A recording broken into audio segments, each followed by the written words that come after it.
Hello people, this is Sonali, the Melodramatic Bookworm. If you've been here before, welcome back, and if you're new to my channel, welcome to the Melodramatic Bookworm family.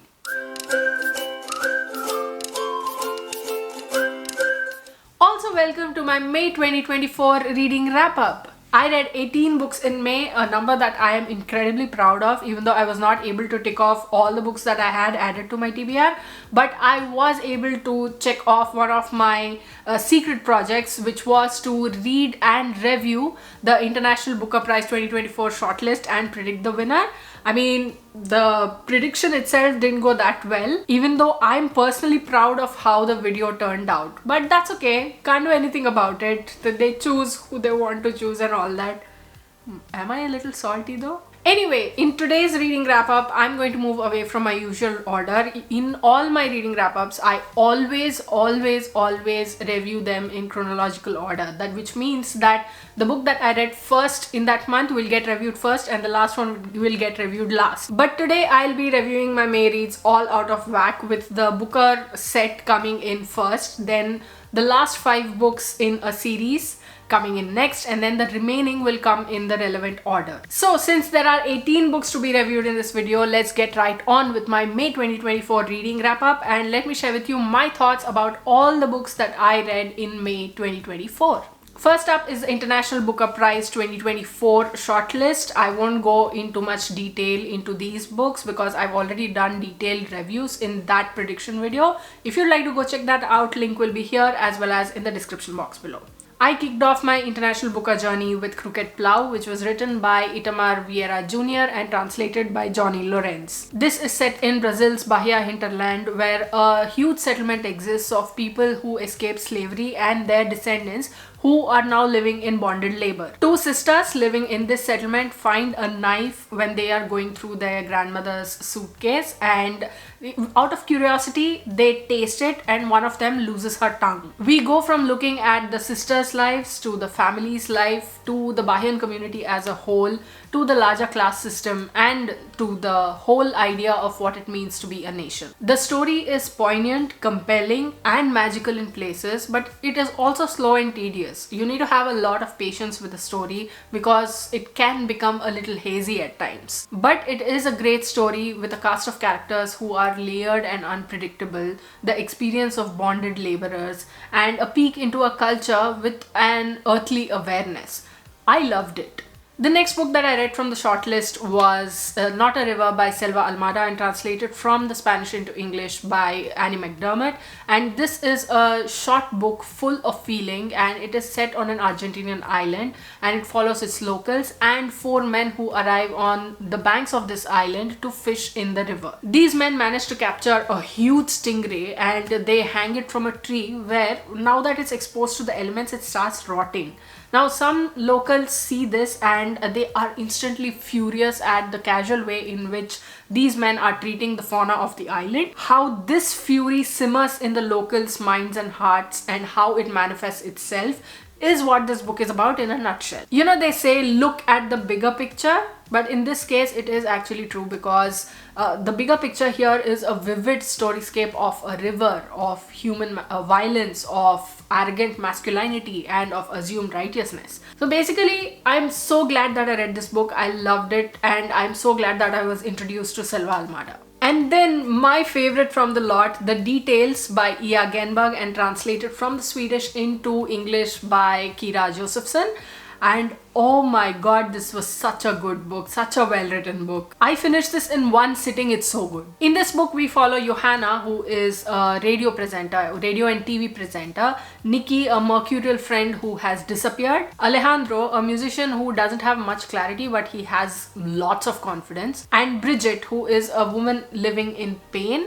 And there is one thread that connects all of these people. The Details is one of the most well-written books that I've read this year, and I'm telling you, it will have you wondering about humanity to within an inch of its life, because more than anything it is about seeing the people in your life and learning their nuances. Oh, this is gorgeous writing. Then came my second least favorite of the shortlist, which was What I'd Rather Not Think About by Gente Postuma. I think that's how it's pronounced, I'm not sure. And translated from the Dutch into English by Sarah Timahavi. This is the story of twins, one of whom has died by suicide, and the surviving twin looks back on their lives and tries to put a finger on exactly when it was that she lost her depressive brother. This felt to me like the movie The Tall Girl, but with extra addings of angst, loss, and grief. Plus, there are so many Holocaust references and mentions of the experiments on twins in the concentration camps that were used as an analogy that it eked me out to no end. It was not necessary. But the author does tell the story of the people who are left behind, how they cope with the grief and the loss, and what they'd rather not think about. We are taken through the sister's thoughts and reminiscences, but her fixations and self-pity kind of becomes unbearable after a while. I mean, self-pity in itself is not a bad thing. I think that the writing style actually made it so. This book would have actually been last on the list if I had ended up liking Kairos. Speaking of which, next was my one DNF of the lot, which actually ended up winning the International Booker Prize 2024, which was Kairos by Jenny Oppenbeck and translated from the German into English by Michael Hoffman. And I promise I'm not salty about it anymore. I am coming to terms with it. But it didn't take long for me after I started reading the book to realize that this kind of storytelling wasn't going to be my thing. The writing style is too flowery and it tries to be too edgy, and I was just massively irritated by it. Plus, the crux of the story is a 19-year-old girl and a 53-year-old man having an affair. And I knew that if I continued reading it, I would end up hating it. So that's why I DNF'd Kairos at 6%. But since it won the prize, I'm wondering if I should actually pick it back up and try to finish it, just to try and see what the judges saw in it. What do you think? Should I do it? And the last book of this lot that I read was Meter 210 by Hwang Sok-young and translated from the Korean into English by Sora Kim Russell and Yoongjae Josephine Bae. And this was the second on my prediction list after The Details that I would have been completely okay with if it won the International Booker 2024. But it was not to be. This is a well-written, rich in detail, multi-generational saga about Japanese imperialism and the Korean fight for freedom from oppression. Meter 210 starts off with Yi Jino, who is in a sit-in at the top of a chimney because his company has laid off multiple workers, and Yi Jino is protesting so that he can get his company to roll back these policies. He spends months there in the limited space and is visited by the ghosts of people from his life. We are taken through the lives of his great-grandparents, his grandparents, and his parents against the backdrop of colonial life under Japanese oppression. There are so many themes in this book that will have your heart and your conscience in a vice-like grip, including but not limited to oppression and violence, what it means to share blood, communist resistance under Japanese oppression, and working class hierarchies. Meter 210 provides context for the story, including geographical details that help you understand where the story is playing out. It is historical fiction, but it feels a little academic, like non-fiction. But despite the tedium of the writing, it is still a book that you won't want to put down. And you will be sapped of all your energy towards the end, given that a century's worth of history has made its way inside of you. And that, I think, is the best compliment that you can give any book. Oh my god, this next set of books I read spaced and scattered throughout the month, but like I mentioned before, I am bunching them up here. So I finished reading my first manga series ever, and that was Fullmetal Alchemist by Hiromu Arakawa, and what a ride it was. I don't know where to put this. I'm going to put this here because I can't hold them up. I was hooked right from volume 1, which I started in February, right until the last volume which I read in May, and oh boy, what a series, what a journey, what an experience it was. Okay, let me give you a quick summary of what this story is about and where it actually starts. This is the story of the teenage Elric brothers, who are esteemed and feared alchemists in the land. In a ritual gone wrong, in which they attempted to bring their dead mother back to life, Edward lost an arm and Alphonse lost his life. And obviously Edward is grief-stricken and he wants his brother back. So he pays a toll, a leg, in return for Alphonse's soul, which he then infuses into a suit of armor. Now, Edward gets automail to replace his missing arm and leg, and he works towards becoming a state alchemist. Edward and Alphonse now roam the lands on the lookout for the one thing that will restore their bodies, the Philosopher's Stone. And they meet a variety of people, ranging from people who need their help to merciless enemies who will stop at nothing to get the famed Elric brothers out of the way. Plus, there are government secrets that will turn everything that Edward and Alphonse know on its head, and the knowledge of which might just set the brothers down a path that they never thought they'd be treading. A story like this could have easily been written in a somber, serious fashion, and part of it is so because there's a lot of loss, grief, intensity and introspection in there that warrants it. But there's also brotherhood, love, friendship, conscientiousness and moments that will melt you from within. Not to forget the comical moments that become scarce as the story progresses, but they hold their own in a story like this. It's absolutely adorably hilarious, and I love this story so much more for it. Plus, when a story asks you about humanity, the lens humans will go to for power and the moral implications of it all, you stop and think. Highly recommend Fullmetal Alchemist, and I now want to watch the show Fullmetal Alchemist Brotherhood, I think it's called, but I can't find it anywhere online. If anybody could direct me to the website where I could watch it, that would be great. Thank you very much in advance. Leave them in the comments below. Next was the May pick for Buzzwordathon, the prompt for which was read a book with the word every in the title, and for which I chose this book from my TBR, which was Everything We Keep, the first in the Everything series by Kerry Lonsdale. This is the story of Amy, who has dreams of owning her own restaurant or cafe and having a lovely life with her childhood sweetheart. But on the day that they are supposed to be married, Amy is actually attending James's funeral instead and is furious when a psychic tells her that James is actually alive. But what exactly happened on that boating accident in Mexico? And why does the psychic think that it's okay for her to tell Amy something like this? Amy is about to embark on a journey to uncover all of this. This was a super intriguing premise, okay? But it runs circles around itself and it takes a painfully long time to get to the next plot point. It's okay if a book does that, but when the writing slouches, repeats itself without going anywhere and then turns it into a long-winded rambling of sorts, how can I call it anything other than inadequate? And I got bored halfway through because of these very things. I will still be reading the remaining of the series because the premise is good and I'm really interested to see where the author takes the story. But I also don't know how the author can make this better because I'm about 21% into the second book and I have the same complaints that I had with the first book. Next was one of my favorite reads of the month, and that was Just for the Summer by Abby Jimenez. I've read all but one of Abby Jimenez's books and I genuinely think that this is her best one yet. This is about Emma, a traveling nurse, and Justin, a software engineer, who meet on the Reddit thread, Am I the A-hole? Now, Justin's post about this particular curse that he has where every single one of his girlfriends ends up meeting her soulmate after breaking up with him catches Emma's eye because she seems to have the same curse but with men. They start talking and come to the conclusion that the only way to break this curse is to date each other and then break up, which will logically mean that they will next meet their own soulmates. So Emma, being a traveling nurse, moves to where Justin is for 6 weeks. But when they do get together, sparks fly in a way that neither of them had expected. But what will happen when summer ends? Look, I wasn't expecting to be smacked over the head with so many emotions, but this book did exactly that. Okay, first let's start with the swooning, obviously. But Abby Jimenez's male protagonists are some of the sweetest, the most loveliest men, and Justin is no different. Like, the way he treats Emma is the stuff of dreams, and it helps that he is also described as this perfect specimen of a man, and I'm like, blush. But what is best about Just for the Summer is the fact that it handles so many themes so beautifully.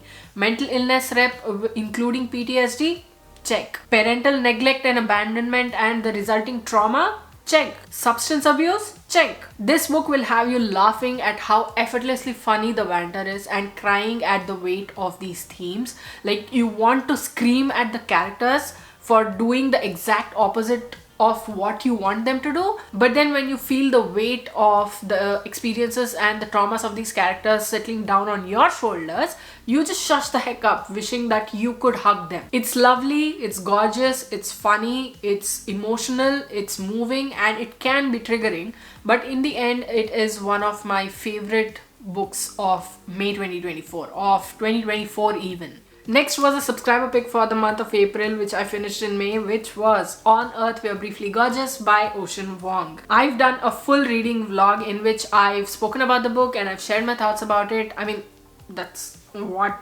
subscriber picks usually are. So if you'd like to go check that out, link will be here as well as in the description box below. And since I've done a detailed vlog or review already, I'll keep this section here very short as I can. The blurb says that this is a letter from a son to his mother, in which he goes over his grandmother's, his mother's and his own childhoods, all taking birth in Vietnam, his own sexuality, the racism of the world, what it expects of men, and the kind of masculinity that it demands of them. And all of this is wrapped up in the purplest of prose known to humankind. And it jumped between being poetic and being too irritating way too many times for me to have a favorable opinion about it. I mean, it's good to subvert opinions and expectations and realities and structures, but when the text keeps the meaning hidden under layers and layers and layers of inaccessible flowery writing and gives off a smug, very self-important vibe, that's when the book pushes itself into disappointing books territory. And that's what happened with this book. So my camera's battery died yesterday and I put it on charge, but it was late in the evening and I was super tired. My back was aching, my throat was scratchy, it was gone. So I thought that I'll take a break over there, just put it on pause and then come back the next day, which is today, and complete the rest of the wrap up. And I thought I could get away with doing my makeup in the exact same way as I did it yesterday, but then today I realized that I have 4th day hair and it does not look good down the way I started off this video with. So here we are. Girl problems. Anyway, okay. So the next book that I read was also a book that I carried over from April, and that was Against the Loveless World by Susan Abul Hawa. This follows Nahar, born to Palestinian immigrants in Kuwait, and her story. We see the story in 2 timelines. One is made up of parts of her life that are relevant to the story, and the second from her time in imprisonment in something that's called a cube. In the first of these threads, we see her and her family's life in Kuwait, how the Iraqi invasion of the country and the subsequent US attack on Iraq sends them fleeing to Jordan, and finally her visit to Palestine, where she finds that she wants to make a home. Throughout the book, we are confronted with the brutal reality of living under Israeli colonizer occupation, and while Nahar, Bilal and Amburak are fictional characters, everything that happens around them and to them is historical and current fact. In this one book, we see multiple instances of colonizer violence, racism and xenophobia, and how the Palestinian people are expected to accept this brutality and live with it. But we also see them love and live life while becoming part of the resistance against Israeli occupation. Because for how long can you watch as the colonizer rips apart your land and people just for existing? Like, how does a human being even do that to another? Zionism and racism are killing the Palestinian people by the thousands, and half the world is rooting for those same entities. And this knowledge of the world being loveless and being worse than it looks is coupled with hope in Against the Loveless World. I'd say imagine having to fight for just the right to exist, but I won't, because you don't have to imagine, just read this book. Because there's so much to learn about the world, but more than that, it is our duty to learn about the horrors, to talk about it, to spread the word and to stand up against this injustice, which in reality is a small word compared to what Israel is doing to Palestine. It's a bloody genocide. And Against the Loveless World is not a comprehensive book about Palestinian history, because no one book can do that. No one story can do that. There are so many stories to be told, so much that has happened in Palestinian history, that it would be unfair to expect one book to do that. But in this book, there is quite a lot that you can glean from it if you combine it with documented facts and history. And not to mention the heartbreak and the tears that will rip through you as you read Nahar's story. It is that heart-shredding, heart-ripping, heartbreaking. Like, any number of words, use them here. And Susan Abulhawa's writing is just that evocative that it calls to something inside you. And for that and so much more, I'm now a forever fan. Next up was a book that was part one of my 2024 TBR, and that was Friends, Lovers and the Big Terrible Thing by Matthew Perry. And Matthew Perry is a beloved figure in the world of entertainment, and the fact that he is no longer with us seems very unfair to me. And I added his memoir to the books that I wanted to read in the first half of 2024, but even though I kept adding them to my monthly TBRs as well, I couldn't bring myself to read the book because I knew that as soon as I opened this book, as soon as I started reading it, I would find his pain embedded in those pages. And I was right. In Friends, Lovers and the Big Terrible Thing, Matthew Perry talks about his life in Canada, his parents, how some of his traits developed because of his circumstances, his move to the USA, alcoholism and addiction issues, and we see how behind a funny, sarcastic, witty, happy guy like Chandler was a funny, sarcastic, witty Matthew Perry who was in so much pain so much of the time and yet entertained us like no other. And talking about this book saddens me because it shines red every time I think about his pain that's wrapped up in his classic wit and humor. And all I can say is, could it be more heartbreaking? Next was a review copy that I honestly think that everyone must read because of all the hard-hitting topics that it covers. It is called Lives Not Lived by Monica Bhatti. I've done a short review of this book already. If you'd like to go check it out, link will be here as well as in the description box below. In a nutshell, Lives Not Lived is a story of Hari and Naina, their shared experiences, their traumas, their minds, patriarchy and systemic misogyny, what a woman's life is expected to be and what happens to her when it isn't. Lives Not Lived is an insight into how so many women's lives are not lived to their full potential because of societal restraints and the patriarchal conditioning that is rampant. The writing style needs a bit of polishing, but the current story itself is quite impactful in its own right. It is sad, it is intense, it is heartbreaking and thought-provoking, and it is a reminder that we might have come a long way in the way women are treated, but we do still have a long way to go. Last up was a book that I read purely because of popular hype, and that was First Lie Wins by Ashley Elston.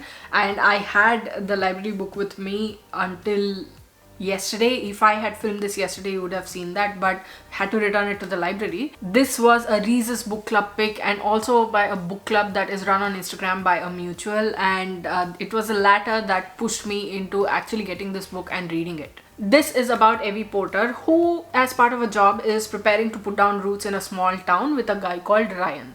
Obviously, Evie Porter is not her real name and identity, but when a woman introduces herself to Evie at a party using Evie's original name, Evie knows that the stakes are way higher than what she originally thought them to be, because this is a plot twist that she didn't see coming. First Lie Wins is about identity theft and morally grey decisions and intricate plotting and long cons and finding that one person that makes you want to put down roots. And you know exactly who the characters are, which could be boring sometimes, but then the author uses this to her advantage and puts down a story that is interesting because you have a read on the characters, not despite it. The first plot twist is bland, but then as the story progresses and the characters behave in ways that are so expected yet unexpected, the plot twists keep getting better and better.